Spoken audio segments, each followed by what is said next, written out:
Hello everyone. So, May is here.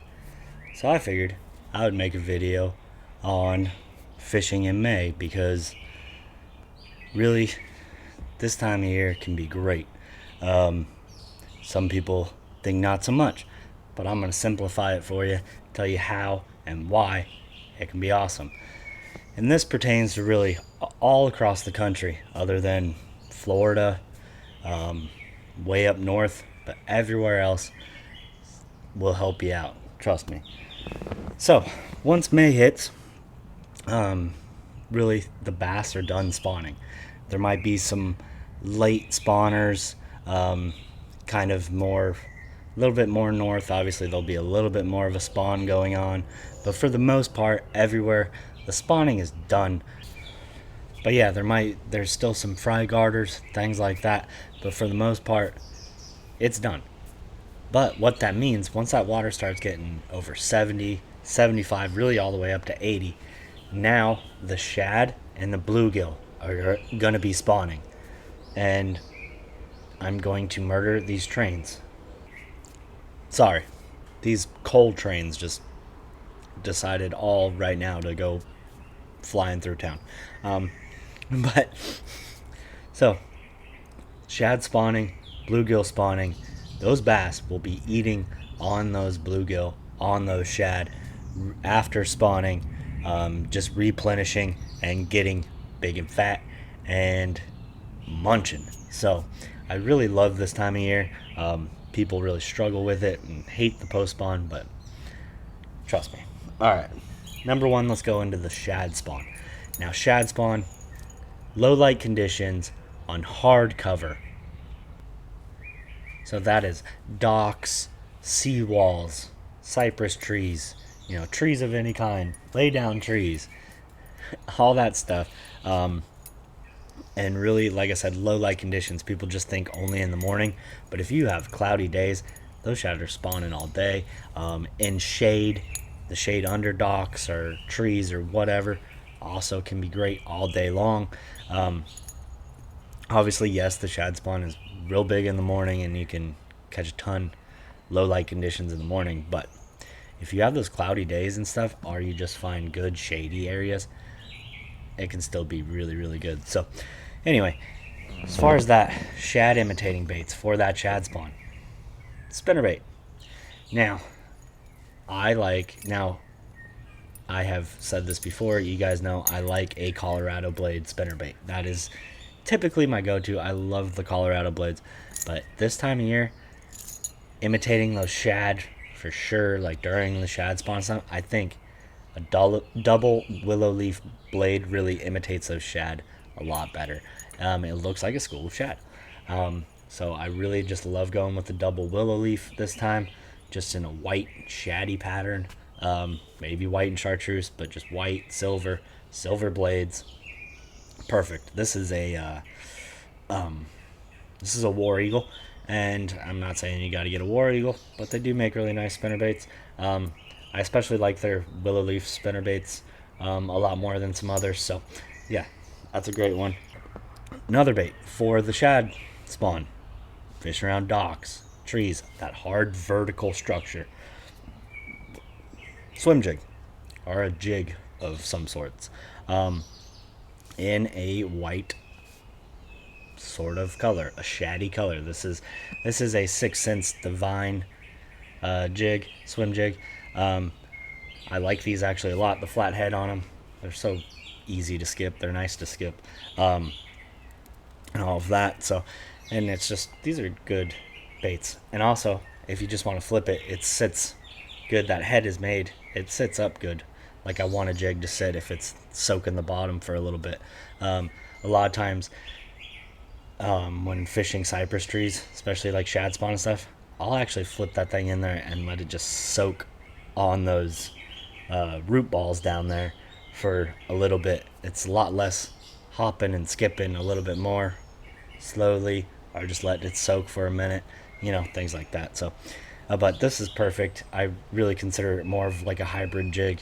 You can swim it, you can flip it, you can let it sit, all that stuff. So the bluegill spawn. Bluegill will spawn Hello, bird. Um, the bluegill will spawn in that shallow water where the bass were spawning, pretty much. They're in that grass, they're in that shallower water, and the bass are going to be in the grass with them, and they are just outside of it. Bass hate bluegill when they're spawning. Bass hate bluegill when the bass are spawning. Bass hate them when the bluegill get in there and start to spawn too. They will munch them bluegill, and you will get some violent strikes, and you will catch a lot of good big bass that are eating those big fat bluegill. So, really, those shallow, grassy areas where the grass still hasn't quite grown all the way up like it's gonna be big mats and everything in July. That grass is still a little sparse and all that. Great areas to find those bluegill. Those little pockets where there's not grass growing, you can see the bluegill. Also, you can find bluegill spawning areas, though they spawn tons of them everywhere on flats. They look like honeycombs when you look around.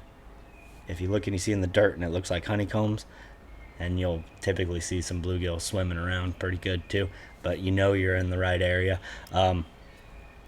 And bluegill imitating baits.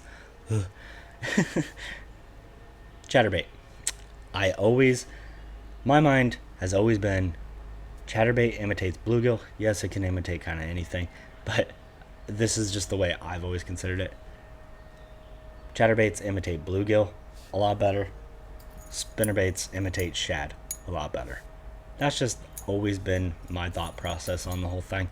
And then also, depending on cover, which one's better in the grass and stuff, I'm going to go with the chatterbait anyway.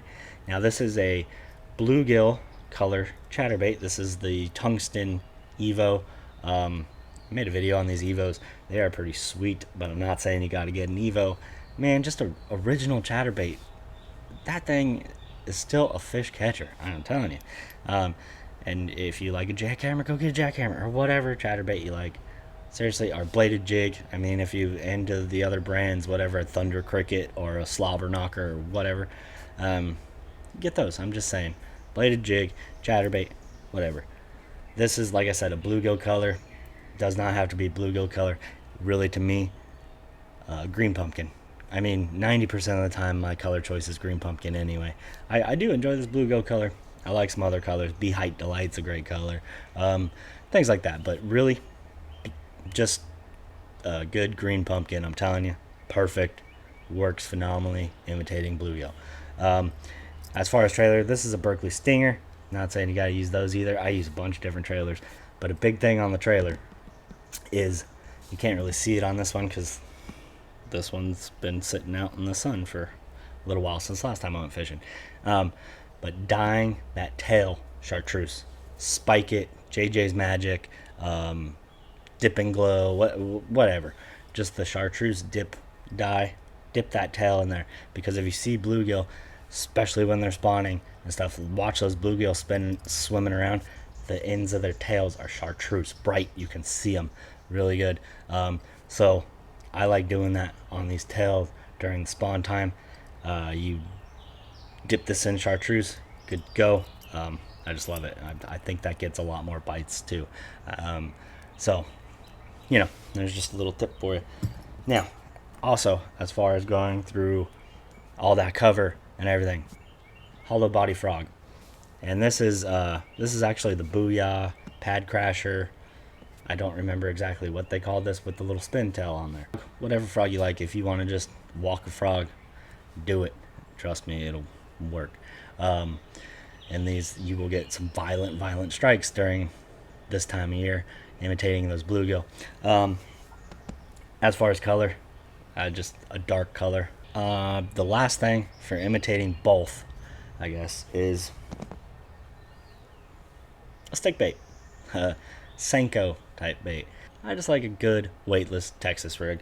But also, you can go wacky if you're more of a wacky kind of guy, or gal.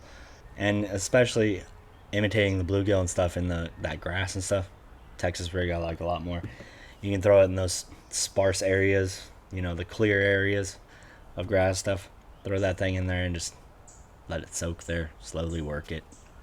really works if you are struggling to get bites. Wacky rig a little bit more on dock pilings and things like that. You know, putting it under that dock or getting it to the dock pilings and just letting it slowly flutter down there. I'm telling you, May is a great time. I love fishing in May. I've had some of my biggest bags fishing in May during bluegill spawn and shad spawn and stuff. It's just, there's bass feeding up. They ain't all way out deep yet. Get out there on the water, and I'll see you guys on the next one.